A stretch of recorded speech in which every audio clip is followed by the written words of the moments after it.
अस्सलाम वालेकुम रहमतुल्लाह। जैसा कि आप सब जानते हैं कि मैंने एक ब्रॉडकास्ट लिस्ट के अंदर आप लोगों को ऐड किया है जिसमें अलग अलग वक्त में मैं तकरीरें भेजता हूं।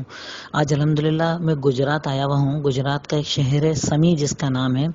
अल्हम्दुलिल्लाह बहुत खुशी हुई इस चीज़ को देखकर कि यहाँ पर 807 हिजरी के अंदर बनी हुई अहले हदीस मस्जिद मौजूद है। तकरीबन 700 साल पुरानी अहले हदीस मस्जिद जिसे मलिक महमूद ने बनाया था और 1221 हिजरी के अंदर बिस्मिल्लाह खान ने इसकी दोबारा तोसी की थी। तो माशाल्लाह बहुत खुशी हुई इस चीज़ को जानकर, क्योंकि हम लोग आजकल सुनते हैं, लोग एतराज़ करते हैं कि अहले हदीस अभी अंग्रेज़ों के टाइम से आए, पहले कहाँ थे। तो अल्हम्दुलिल्लाह शहर के अंदर मैंने देखा कि तकरीबन 807 हिजरी के अंदर बनी हुई मस्जिद माशाल्लाह मौजूद है, अहले हदीस मस्जिद है। इसी तरह यहाँ पर 250 साल पुरानी ईदगाह है जो अहले हदीसों की है। 250 साल पुराना कब्रस्तान है जो अहले हदीस, बाकायदा उस पर कुतबे लगे हुए हैं फारसी के अंदर। इसी के साथ साथ माशाल्लाह मैं कुछ ऐसे लोगों से मिला समी के अंदर जो लोग रहते हैं जिनका नसब नामा हजरत अली से मिलता है, जो अपने यहाँ सैयद लोग बोलते हैं, ओरिजिनल सैयद, यानी जिनके पास पूरा लिखा हुआ नसब नामा मौजूद है, उनसे लेकर हजरत अली तक का पूरा नसब नामा मौजूद है। हजरत अली की खानदान से ये लोग हैं जो कि सैयद जिनको कहा जाता है, पूरा नसब नामा इनके पास है। और अल्हम्दुलिल्लाह